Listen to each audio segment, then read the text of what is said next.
नमस्कार साथियों। आज मैं आप सभी के बीच एक गंभीर विषय पर बात करने के लिए उपस्थित हूँ। आज दुनिया में समस्याओं का मूल कारण क्या है, अगर इस पर गौर करेंगे, इसकी गहराई में अगर आप जाएंगे तो व्यक्ति का पैसे के प्रति विशेष आकर्षण, अत्यधिक आकर्षण मूल समस्या दिखता है। आज अगर हमारे देश भारत की ही बात कर ली जाए तो हर व्यक्ति का पैसे के प्रति जो आकर्षण है बहुत ज़्यादा हो चुका है। खासकर आज के जो युवा हैं उनका पैसे के प्रति विशेष आकर्षण देखने को मिलता है। इसका जो मूल कारण दिखता है वो यह है कि व्यक्ति अपने मन की इच्छाओं को पैसे के द्वारा पूरा करता है, पूरा करने का प्रयास करता है।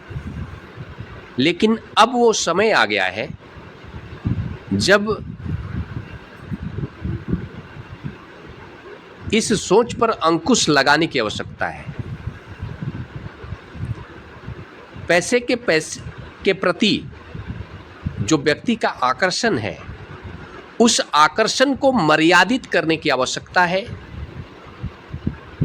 उस आकर्षण को ईमानदारी के साथ पूरा करने के लिए बाध्य करने की आवश्यकता है। आज जो सिचुएशन है, हर व्यक्ति गलत या सही इस बात का फिक्र ना करते हुए किसी भी कीमत पर अमीर हो जाना चाहता है। इसका जो मूल कारण है, कारण यह है कि एक तो अपनी वो इच्छाओं को पूरा करता है, साथ में उसके पास पैसा होता है तो वो सुरक्षा के भाव से भरा हुआ होता है। उसे लगता है कि अगर पैसा है तो मैं बड़ा घर खरीद सकता हूँ, घर में हर प्रकार के संसाधन खरीद सकता हूँ, बड़ी गाड़ी खरीद सकता हूँ, मैं अपने बच्चे को बड़े स्कूल में पढ़ा सकता हूँ, किसी प्राइवेट हॉस्पिटल में ज़रूरत पड़ने पर अपना या अपने लोगों का इलाज करवा सकता हूँ। वो अपने आप को सुरक्षित महसूस करता है और इसी असुरक्षा के भाव के कारण हर व्यक्ति किसी भी कीमत पर अमीर हो जाना चाहता है। साथ में यह भी है कि भारत डेवलपिंग कंट्री है और डेवलपिंग कंट्री में इस प्रकार की स्थिति है कि जो गरीब तबके के लोग हैं उनकी संख्या ज़्यादा है। अब ये ऐसी स्थिति है कि जो व्यक्ति अमीर हो चुका है, पैसे कमा चुका है,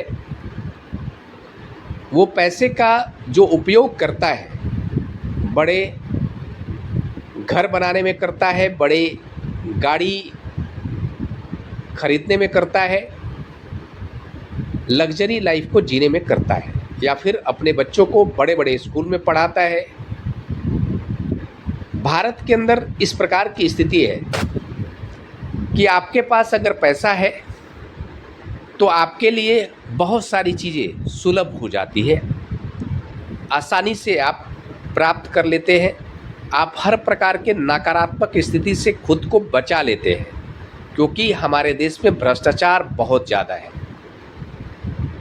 भ्रष्टाचार इस हद तक है कि यहाँ पर आप चुनाव भी पैसे के बल पर जीतते हैं।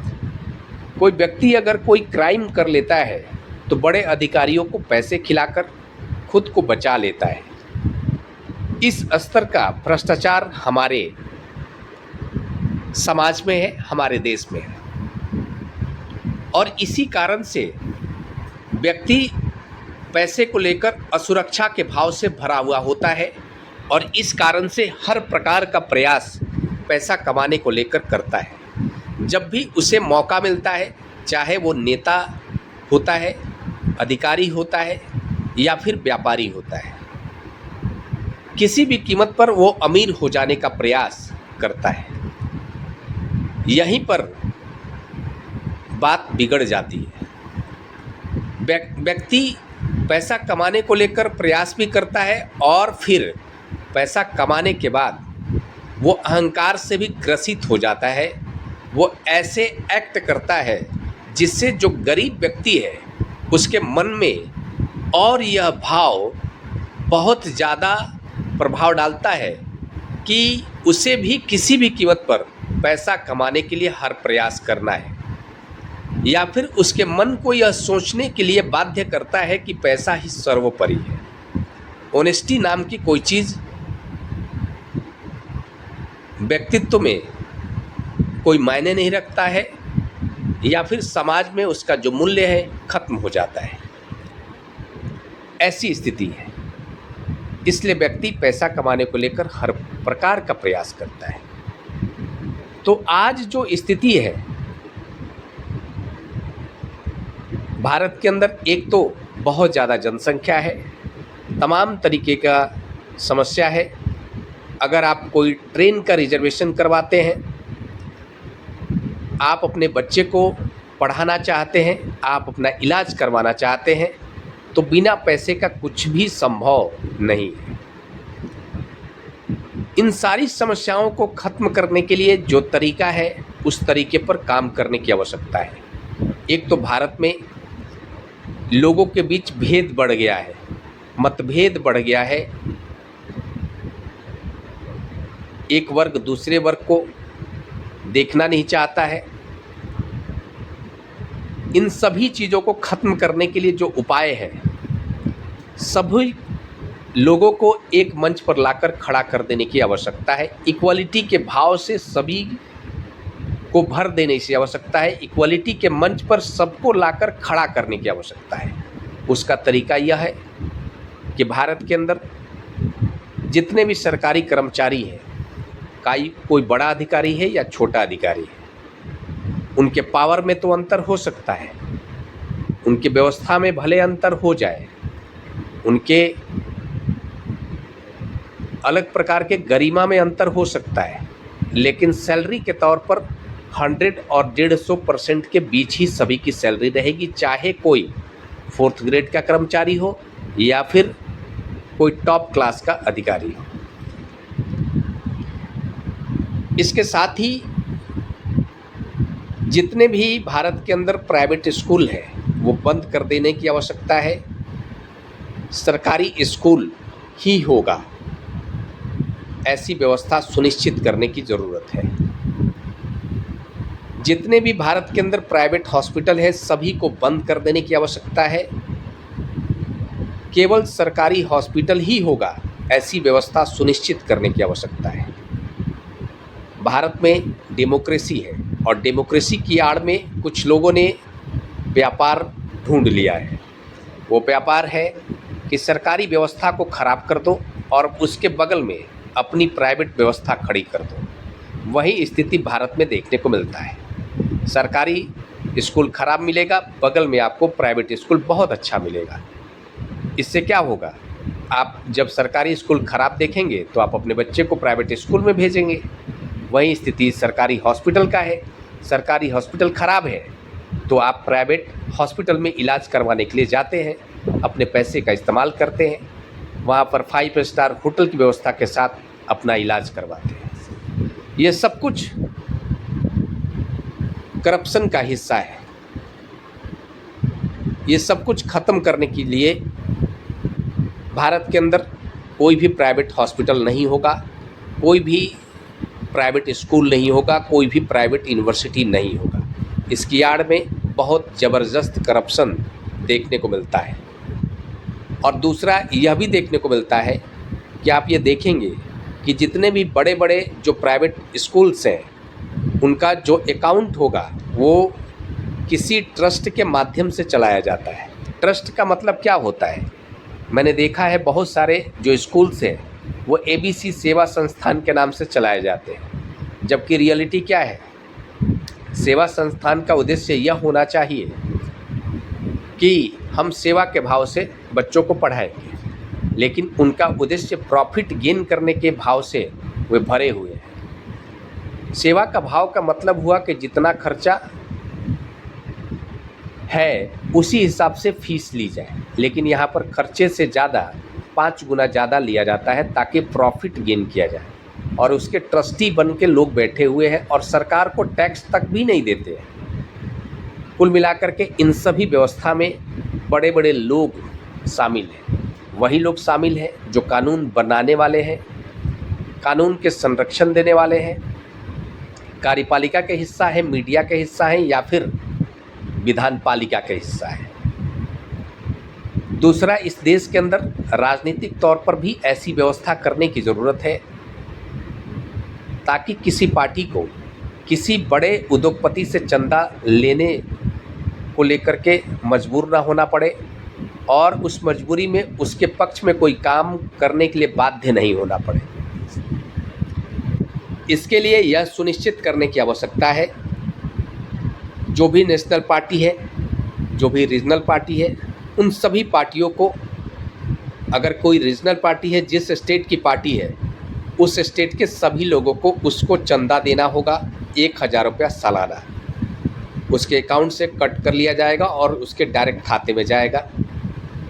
नेशनल पार्टी है तो इस देश का हर व्यक्ति उसे चंदा देगा 1000 रुपया सालाना।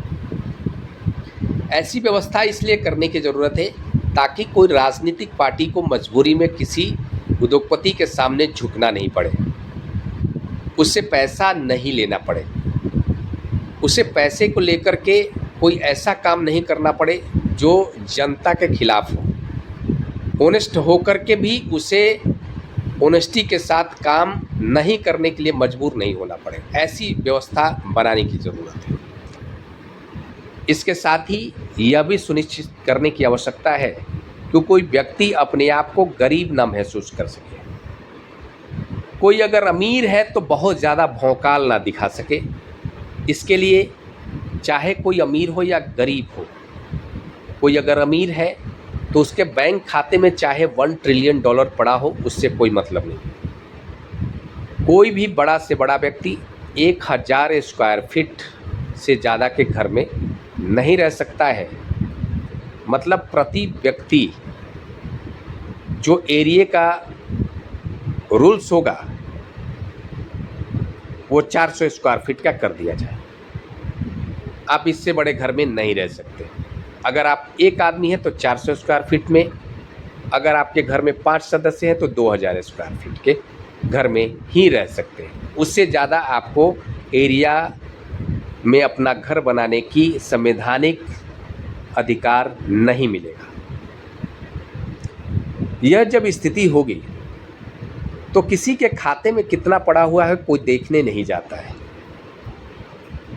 कोई 27 मंजिल का बिल्डिंग बनाकर यह भौकाल नहीं दिखा पाएगा कि देखो मैं अमीर हूँ और तुम गरीब हो, तुम झोपड़पट्टी में रहते हो। जब ऐसी व्यवस्था हो जाएगी तो हर व्यक्ति अपने आप को बहुत छोटा नहीं महसूस कर पाएगा और कोई अपने आप को बहुत बड़ा महसूस नहीं करा पाएगा। जब ऐसी स्थिति जन्म लेगी तो जो बड़ा अधिकारी है, जो सक्षम लोग हैं, बड़े व्यापारी हैं, वो भी कहीं ना कहीं बहुत ज़्यादा गिरकर, अपने चरित्र को गिराकर पैसा कमाने को लेकर कोई काम नहीं करेंगे। कोई बड़ा जो अधिकारी है वो भी चरित्र को गिराकर पैसा कमाने को लेकर कोई प्रयास नहीं करेंगे, बल्कि हम ये कहेंगे कि उनके मन में जो नीचे के जो लोग हैं उनके जीवन को सुलभ बनाने के लिए प्रयास किया जाएगा।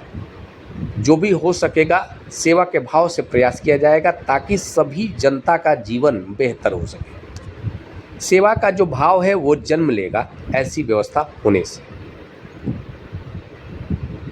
मेरा उद्देश्य सिर्फ इतना है ताकि जो मूल समस्या है इस देश के अंदर वो खत्म हो जाए, करप्शन खत्म हो जाए।